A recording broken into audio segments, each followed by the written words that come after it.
काल्हि अंश चिली पनीर के एते तारीफ केलखिन जे आइ हुनकर बाबा कहलखिन चिली पनीर बनाओ। और पप्पा जी आयल छलखिन हेँ, माँओ आयल छलखिन आइ मधुबनी किछु डॉक्टर लग देखेबाक छलनि हेँ, कनि तबियत गड़बड़ रहनि तऽ हालाँकि अहाँ सबके आशीर्वाद से आप ठीक छथिन।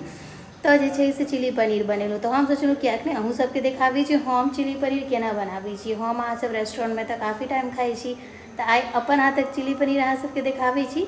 तऽ चलू सबसँ पहिले अपन भनसाघरमे लऽ चलै छी अहाँ सबके, और तकर बाद गप करैत करैत चिली पनीर बनाबै छी, ठीक ना। सबसे पहले पनीर के जे चौकोर साइज में काटि लेलिए हम, नॉर्मल पीसे छे क्यूब शेप के। ओकर बाद ओहिमे 2 चम्मच मैदा और 2 चम्मच कॉर्नफ्लोर देलिए। तकर बाद सोया सॉस देलिए, chilli sauce, green chilli sauce, फिर चिली फ्लेक्स, टोमेटो सॉस और जे छे स्वाद अनुसार नमक। और ई सब धऽ कऽ जे छे से हम एकरा मैरिनेट कऽ रहल छी।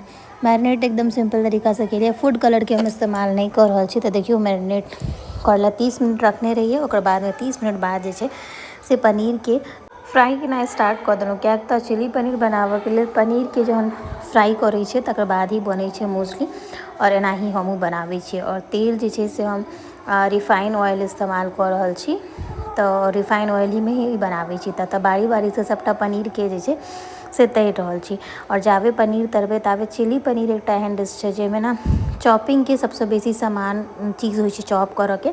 तऽ हमरा जे चीज़ भेटल से हम एम्हर चॉप कऽ लेलहुँ हँ। ओहिमे सबसे पहले शिमला मिर्च के चॉप केलहुँ। ओकर अलावा जे छै से तऽ शिमला मिर्च छै, ओकर बाद टमाटर, मिर्ची, हरी मिर्ची, प्याज और लहसुन अदरक सबटा के अलग अलग चॉप कऽ लेलहुँ हँ। लहसुन अदरक के अलग से चॉप केलहुँ। आब ओकर बाद जहन फ्राई भऽ गेलै सबटा पनीर, तहन ओहिमे जे छै से पहिले अदरक लहसुन हल्का फ्राई कऽ कऽ ओकर बाद में प्याज दऽ देलिए। हम जे छै से चिली पनीर घरमे बनाबै छी तऽ ओकर प्याज जे छै ने कनि रेस्टोरेंट के कंपैरिजन में कनि बारीक चॉप करै छी। और एहिमे ग्रीन चिलीज के बहुत नीक स्वाद आबै छै। तऽ ग्रीन चिलीज ऐड हम करबेटा करै छी ध्यानसँ, जाहिसँ कि एकर स्पाइसेस एकदम टेक्सचर जे छै से खूब नीक लागै छै खायमे।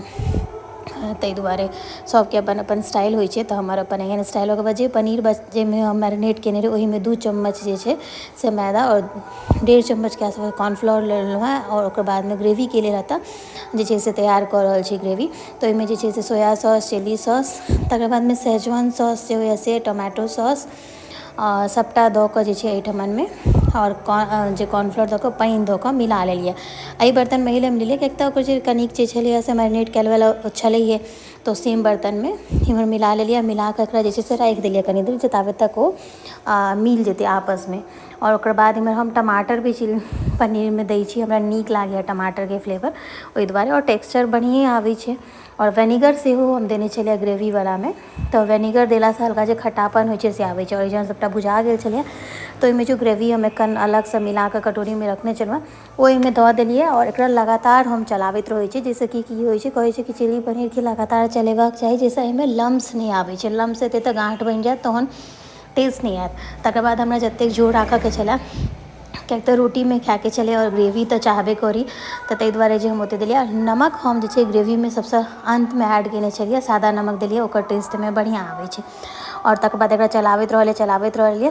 और जहन सबटा झोर बनकऽ तैयार भऽ गेलै, लास्टमे एहिमे जे छै से हम शेजवान सॉस कनिक ऐड केलिए और कनि सोया सॉस, किएक तऽ हम फूड कलरके इस्तेमाल नहीं केलिए, किएक तऽ फूड कलर जे छै से हार्मफुल होइ छै। और घरमे बनाबी तऽ कमसँ कम हेल्दी बना कऽ खाइ से कंसर्न छलै। तकर बाद जहन पूरा थिकनेस आबि गेलै पनीर के तरकारी के झोर में, तहन ओहिमे जे फ्राई कयल पनीर छलै सबटा एहिमे खसा देलिए। और एकरा 1 से 2 मिनट हम पकाबै छियै, किएक तऽ पनीर पहिले फ्राई छै तऽ बस झोरमे नरम हेतै, ताहि दुआरे। ओकर बादमे 1 से 2 मिनट खोलेलाके बादमे जे से देखियौ चिली पनीर बनकऽ तैयार भऽ गेलै, हेल्दी और टेस्टी एकदम।